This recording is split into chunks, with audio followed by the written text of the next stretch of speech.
Welcome to the College Admission TV podcast.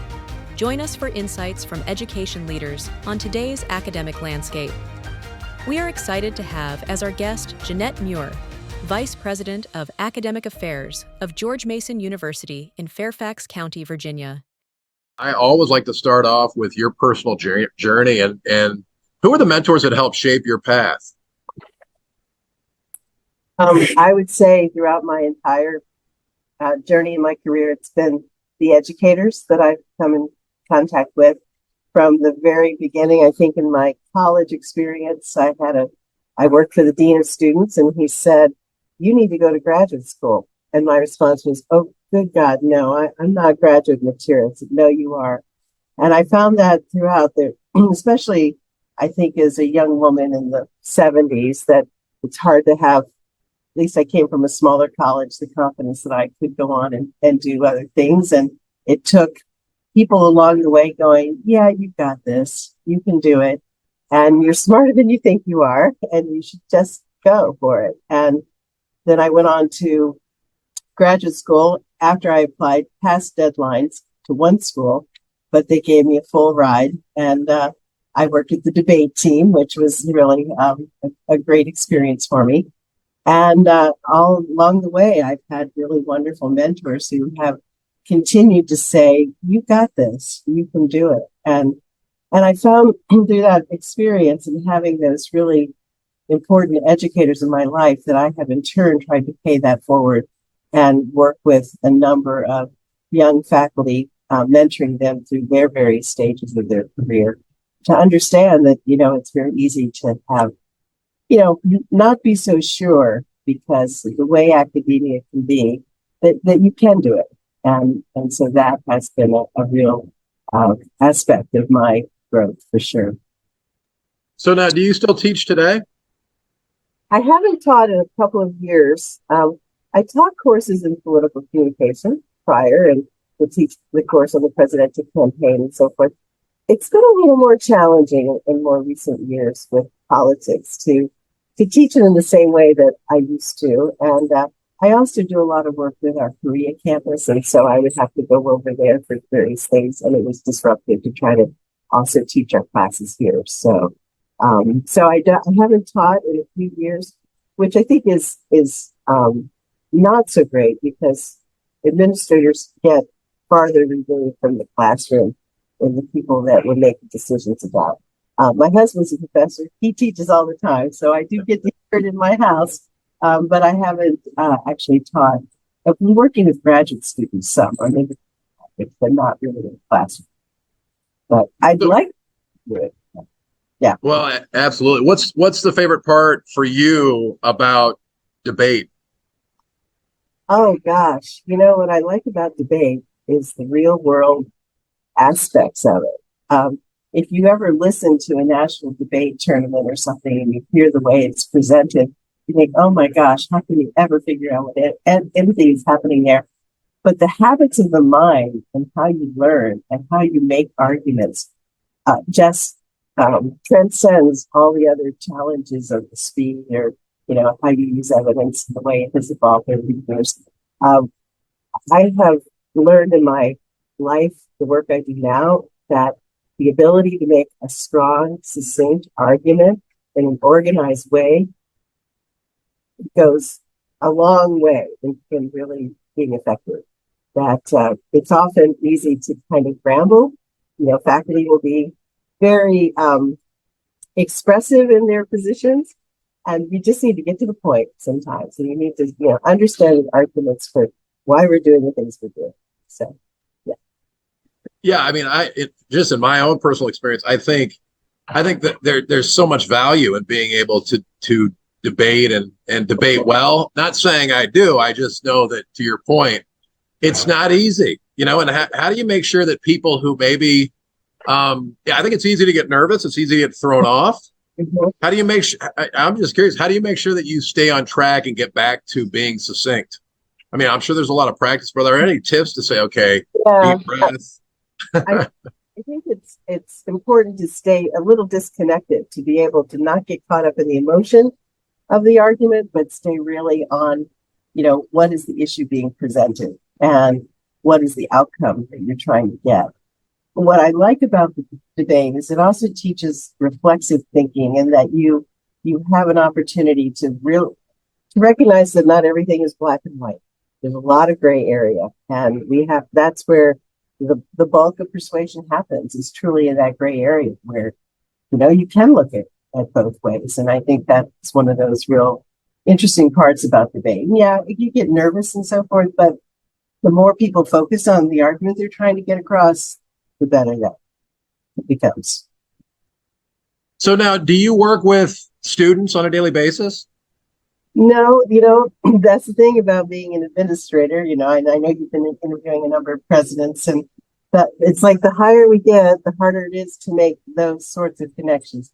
We are often dealing with the students who are concerned about various decision making that's happened, or appeal processes and so forth. So there's a little bit more of a distance sometimes you have to have in those situations. But I do like to, whenever I can, attend student events, have one-on-one conversations with students. I had a student in here earlier, a graduate student who's doing interesting work on international campuses. And given the work I do in that space, it's really, fun to talk to her about some of the challenges of how you do that kind of work.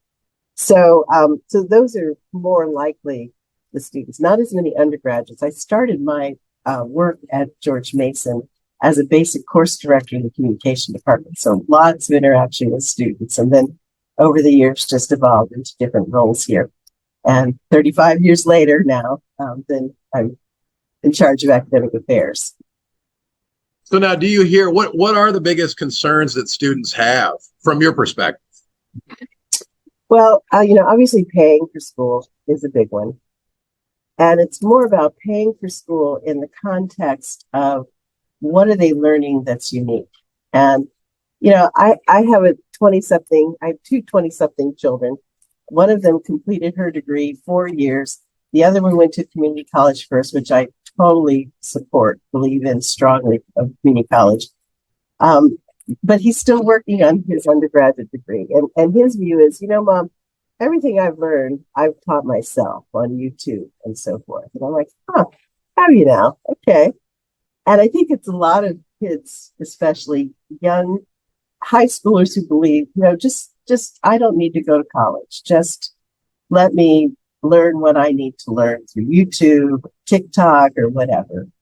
And so it's an interesting thing to help students understand the true value of what they're doing, and that it's the intrinsic value of getting a college education is more than just the degree. Sure, that's a huge part of it. That's how we measure success in one way. But it's also the doors that open, the opportunities that you have, the experiences that you might never get to, like, study abroad if you weren't connected to a college. And I think helping students understand that it's a broader look at why we go to college, why people should spend that money on it, that helping students understand that is really critical. They also, our students are not typical students anymore, in that it's not the 18 to 22-year-old student that we're really talking about. In many cases, the average age of a student at George Mason is about 25. We have many adult learners. And I think the other challenge is how to help adult students who are coming back to school, trying to juggle family, work, military, whatever it might be, while trying to get a college degree. And they're here because they want to be, which is really wonderful. They make great students, but it is hard work to juggle all of that. Well, I know that George Mason offers online as well. So has that helped make it easier for adult learners in particular to complete their degree? Oh, yeah, without a doubt. It's not everyone can learn online. And there are many adult learners who go, I don't want to do that online. That's too hard to focus. Let me go to a classroom and really make that my time. But I think we have to provide a portfolio of choice for everyone. The pandemic showed us that we can do it. The faculty can do it. We had faculty when we went out through the pandemic that hadn't used a blackboard before, didn't even know how to do that. So we have managed through the pandemic to do things differently.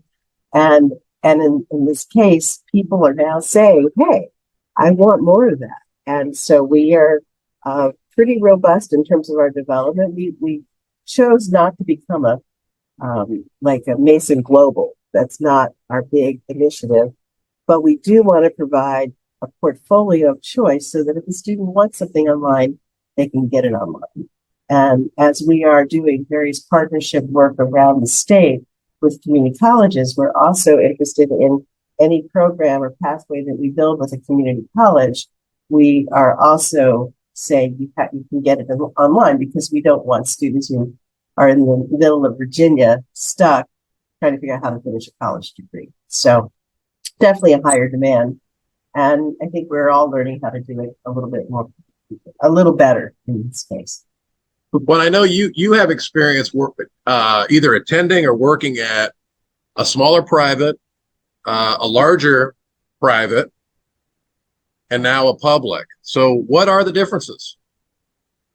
Oh, wow. So that was a long time ago. You've done your homework. My first job was Our Lady of the Elms back in when I was still finishing graduate school. And that was a tiny place. And, they're all very different. They're certainly the fundamental about the value of education is key. I think the issue with publics is that we have many more groups to answer to. Now, I know private schools will have their own boards and so forth, but everything that we do, all of our programs have to be approved through the state. And that state approval process is very critical. It's important work that we have to put together before we need to know before we get to the state level, like, is this going to be something that a student can get a job with, whatever degree we're trying to do. So we have a much greater responsibility to our taxpayers in the state of Virginia in terms of how we run things.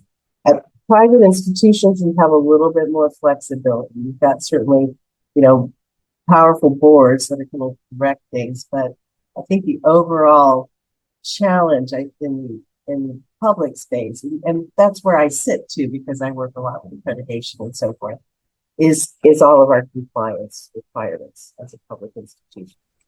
So now I do find it interesting that roughly, and correct me if I'm wrong here, but roughly 77% of students at George Mason are in state from Virginia, while the rest are out of state. So how does that work? I mean, as far as the out-of-state students, are those mostly online students? Because they're not getting the public in-state tuition, I wouldn't imagine, but just stop me if I'm off base. Yeah, no, you're right. I mean, they will get various scholarships that we offer, as is the case with many public institutions.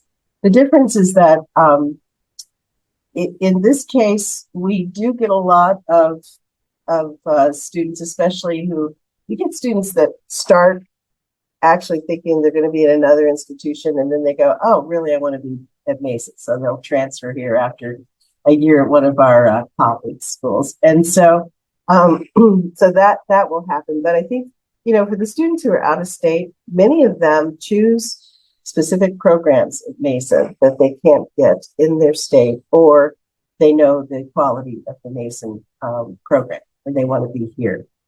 We also have a lot of international students, and so those international students, they pay full price, and it's expensive, but they, get various sponsorships to do that. So college can be, pretty expensive for the out-of-state student, but there are, between scholarships and then other opportunities that they get, we have been able to get more. We do know that, our general, various colleagues we have in other schools say Mason should not take all these students, and that we need a different strategy for how we grow. The reality is that, our president and our strategic plan talks about growth. We're now the largest public institution in Virginia. And I think it's because what we offer is pretty compelling, and our success metrics are pretty compelling, because what we see with students who graduate from Mason, they're generally getting out and they are getting into jobs with higher pay. So they're starting out with higher pay than a lot of other students who come out. So, I think we have a good product. We're really proud of what we do at Mason and how hard we work to support our students' success. And so we hope that reputation is, comes out nationally. Yeah. And that's impressive too, because I mean, if you're being the largest public higher ed institution in Virginia, that's impressive. And so why is that? You had mentioned, first year retention rate is off the charts, over 85%, and your graduation rate is roughly 80%, which again is off the charts. So those are reasons right there. And you had mentioned programs as well. Can you elaborate on, Sure. Why George Mason?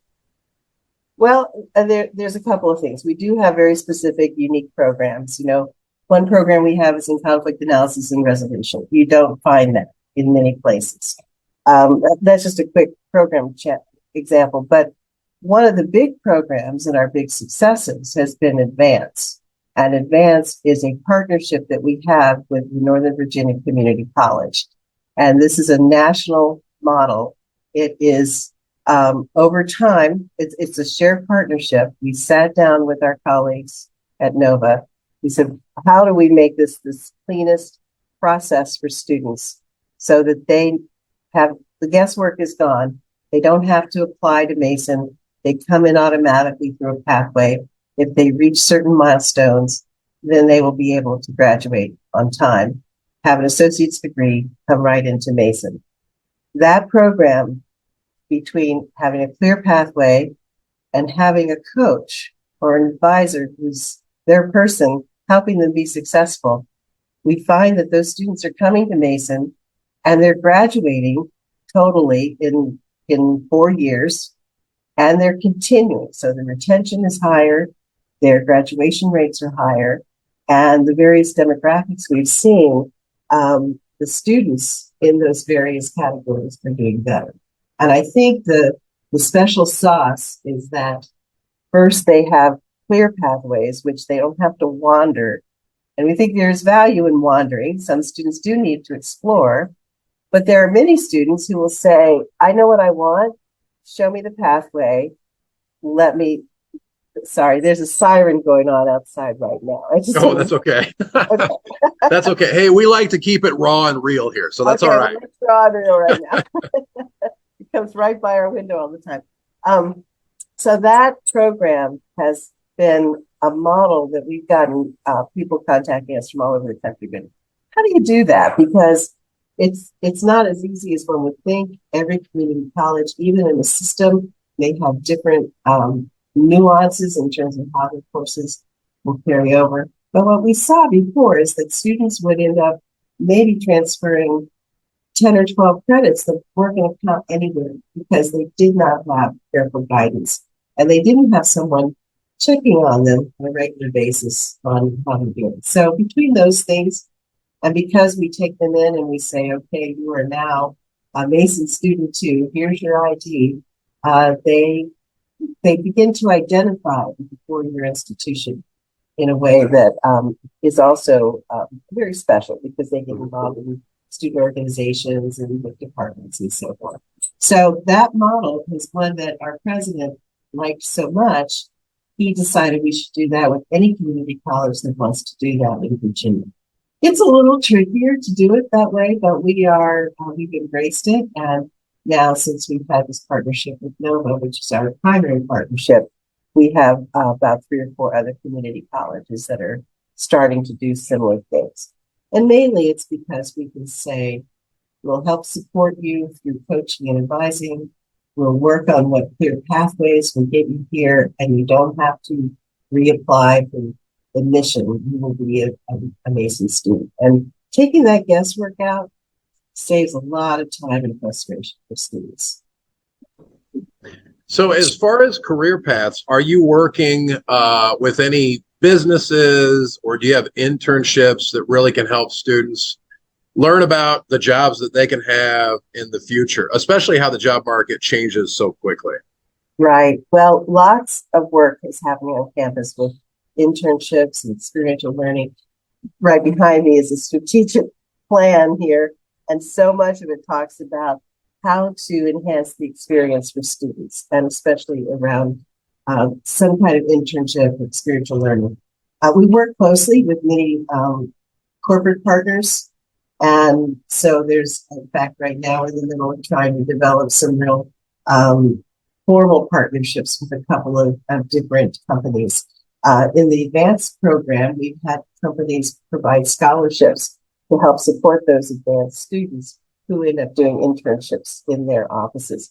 One of the things we're actually working on now is that with our international student body, they come in and they really can't work off campus their first year. They need jobs. And so we've been developing an internship program specifically on campus that will help them do some of that work, especially if we have students coming into computer science. They want jobs in computer science.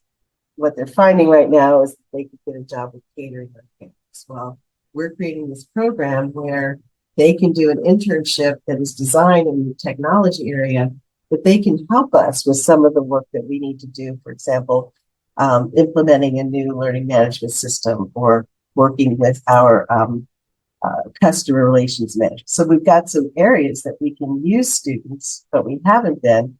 But especially with international students, they need to work on campus. We can get them these jobs that will help them get that technology experience, so then they, when they finish, can actually get out and get a technical job. So there's both on-campus internships we're working on that are supported by corporations, and then there's the external practicum and other internships. So very active area. You know, it's hard to be in Northern Virginia in this kind of environment and not take advantage of the immense wealth of corporations, government programs, all kinds of areas for internships. We would love it. Our career services person would love it if we said everyone before they graduated had to have some work-based learning experience. So that's a goal. It's a little hard to do that with 40,000 students, but you know, if we can even change that a little bit so that students are getting that experience before they graduate, then it will make a difference. So who do you consider to be your competitors? Oh, well, our friends down the road, you know, our competitors are also our colleagues. And so Virginia Tech is a big competitor of ours. University of Virginia, big competitor. Virginia Commonwealth University, that one is almost as big as Mason. And especially Tech and UVA are starting to have a higher presence up in Northern Virginia area. So, and are you collaborating with them as well in some ways? Yeah, a little bit. I was just on a panel recently with my colleague at the University of Virginia and about adult learners. And so we are looking at ways to collaborate. University of Mary Washington is another one. They were just here for a summit last week. We're looking at very specific ways we can collaborate with our, we have bachelor's to master's accelerated pathways, and we're looking at developing that with them specifically. So we have a number of things. There's a lot of ways we collaborate, and I think we have greater successes when we do work together instead of against one another, because, you know, there's plenty of students to go around. There really are, even though we know a lot about the cliff. You know, we hear a lot about the enrollment cliff and so forth. I still believe we have a lot of students to educate, and we just, you know, we each offer special things. And, you know, if you want to be down in Blacksburg, it's a beautiful area. It's a great place to, you know, Virginia Tech's got a lot of pride, and it's a wonderful space. But if you want to, you know, get a job that may be more related to the work you do, then maybe being here and having those internships is going to get you there fast. So from your perspective, and this, you know, this would, I guess, this is a question for George Mason, but maybe any larger public school, you know, to your point, hey, you're the largest public school in the state, which is great. Kudos to you. Roughly 40,000 students. Is that fair to say? Yep. So how do you make sure as a student that you don't get lost, especially as a freshman? Mm-hmm. Um, yeah, I think that's a lot of people worry about that. What I've heard from some of the freshmen is that it doesn't feel like 40,000.